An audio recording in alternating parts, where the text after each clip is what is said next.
Hello and welcome to Stretford Paddock. This is the review of the third round replay against Wolves. Cameron's having a bit of a meltdown in the background there. And I'm with Kieran. You alright, mate? I'm alright. That wasn't too bad, was it? It wasn't too bad. It was okay. It's better than we thought it was going to be. And somehow Al has caught that. Oh, but mate, fucking De Gea be proud. We're on the points because you know what? It wasn't that great of a game, was it? It wasn't exceptional. We're talking utter wibble in that. Yeah. Most of it, because we were talking. If you catch the watch song, we were talking absolute utter drivel. Because guess what? It was about as third round FA Cup replays you could probably get. But 1-0, as the title of this review says. We'll take it. We'll fucking take it going into Sunday. A few things to discuss going into Sunday. The big one being Marcus Rashford picking up a knock. I'm hoping it's nothing serious because it does look like a knock. It looked like it could be something that was an impact injury that just needs to come Ollie off. But saying in just on the post-match there saying, he couldn't run coming off such and such. You're just a bit like, it's probably not ideal. No, not ahead of Liverpool. I mean, we've got enough players to fit in that left-hand side, but not someone that's scoring. I mean, he scored 14 goals for us this season, which is crazy. It's crazy as well that so many people have actually said to me the last few days, they're like, Danny Ings actually has scored 14 goals this season? I don't believe that. And it's kind of... He has, though. A few fancy goals. Let us know what you're thinking in the comments as well. Probably not the most... Let us know. It was actually an alright game, though, I thought. Because we were like defensively crap, but they were defensively good as well. It was scrappy. It was all over the place, but I mean... We can't, like you said, we'll take it. It's just like we've not beaten Wolves in 5 attempts. Not since they've come up in the Premier League. We've not beaten them at all. It's been like so.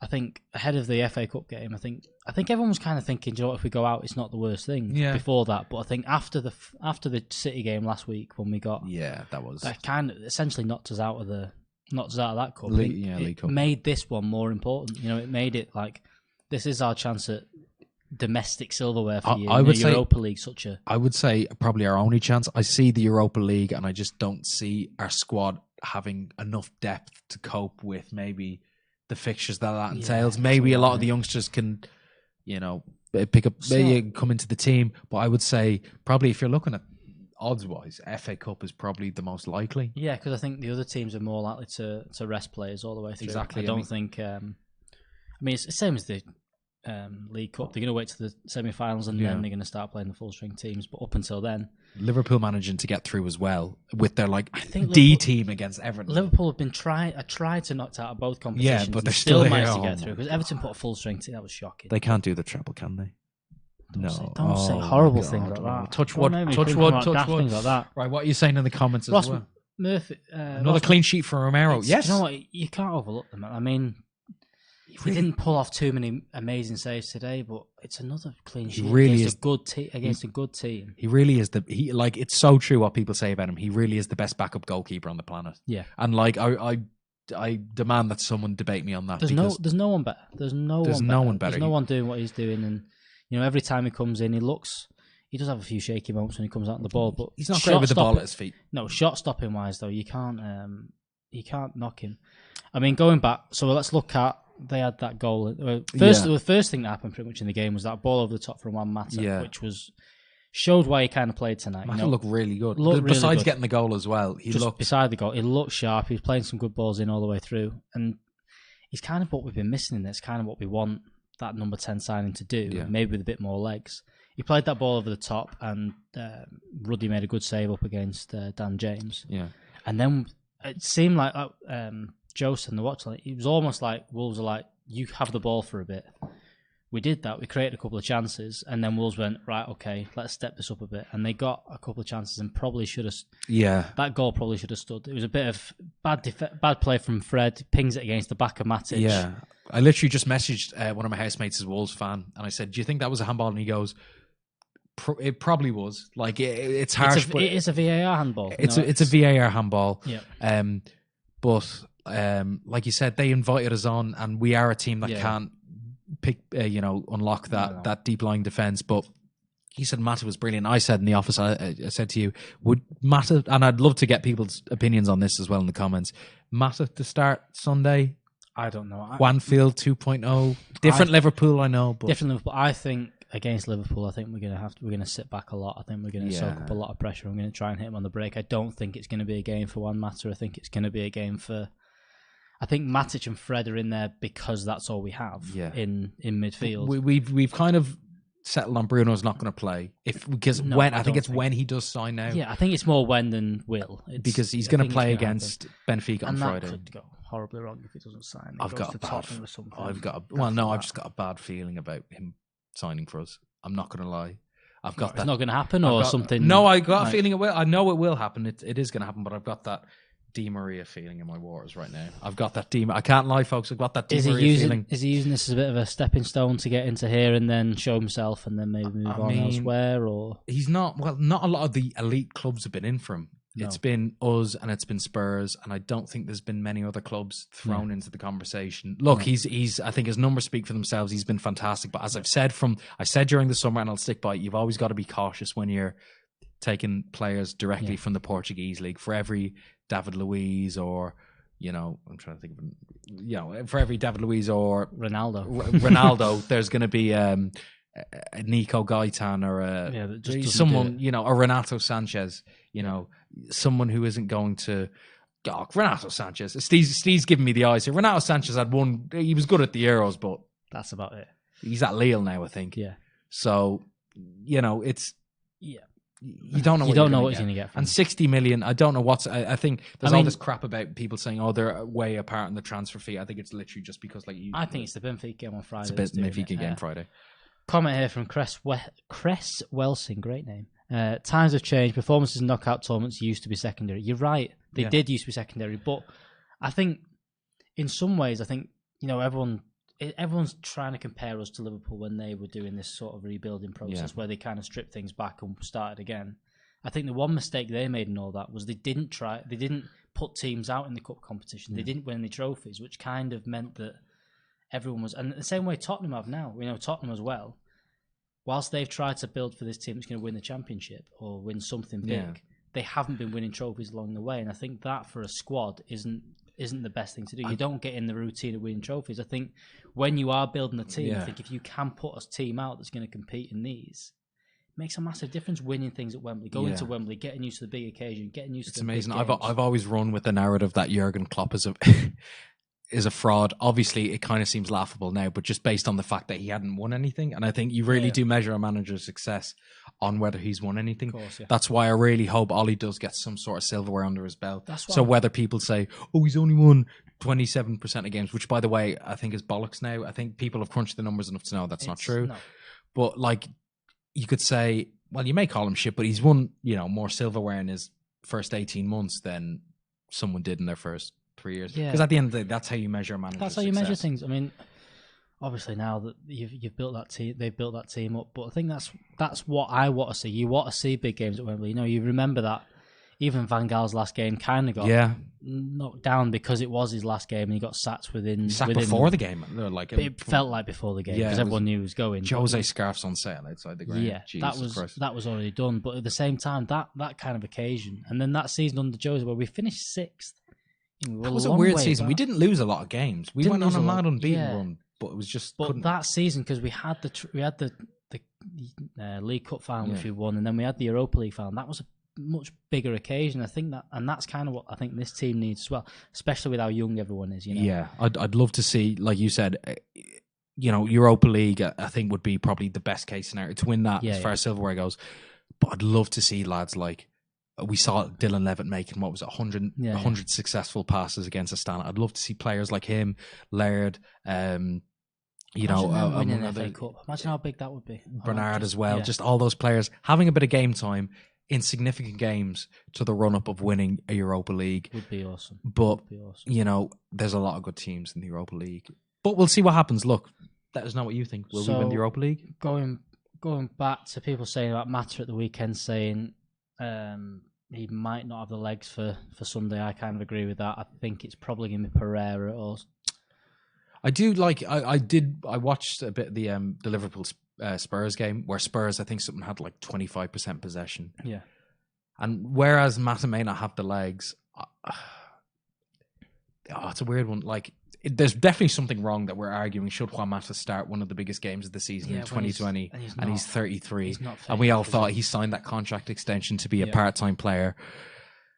but obviously no fault of his own that he's become first. Not first choice, he's but first choice in these games where we're gonna have the ball. Today we have more of the ball and things like that. But no, I think Pereira probably off the ball to give a bit of legs. As weird as it sounds, I've got kind of this is definitely going to come. This is definitely getting clipped up 100%. I've got a good feeling about Sunday because I think everyone expects us to absolutely tank it, and okay. Everyone thought we'd tank it against City, and that's the camera angle you need for that. That's one. the camera angle we need as well. But look, if it comes to bite me back in the ass, I won't take any shit because we're expected to lose. We have done better against the bigger teams this year. I was going to say apart from Arsenal, but they're not. No, they're you're not right. Against the bigger teams, we have done better.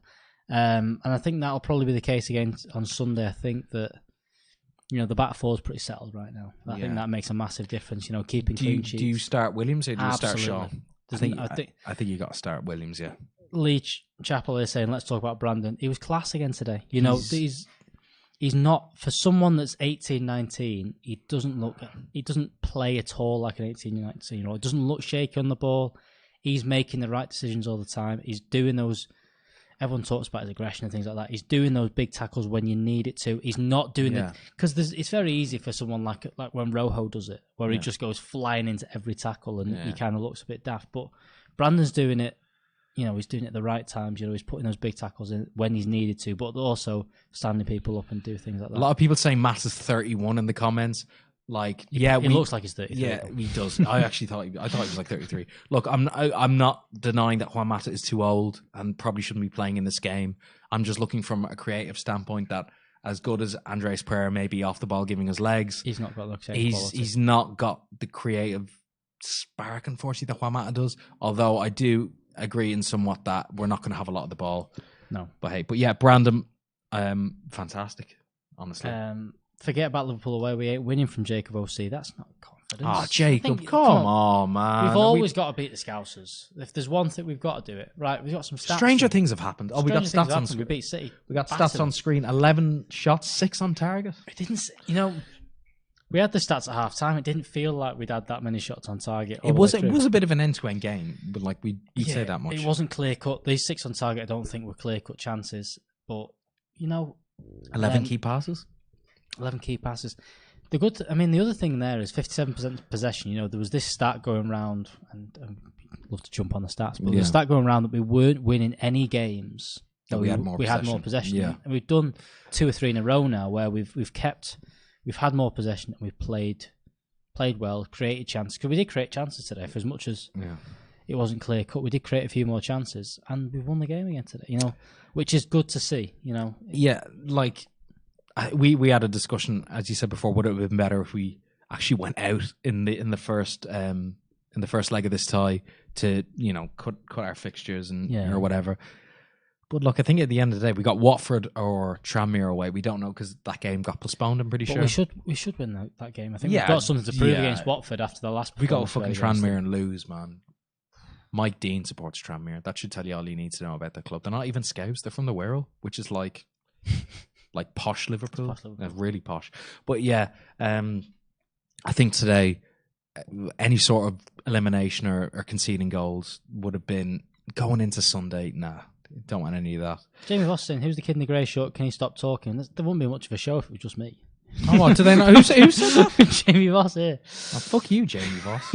Suck my balls. How was bringing on Rashford wrong decision? It was challenge for the aerial ball from Maguire, which gave Martial and Mata a chance for what they did. Look, I think saying Maguire cleared it. And the saying about Rashford coming on was the wrong decision. Look, it was 0-0. We had to go for it a bit. There's no point. Everyone's saying, like you just said, we didn't need this game at all. Could have done without it. Yeah.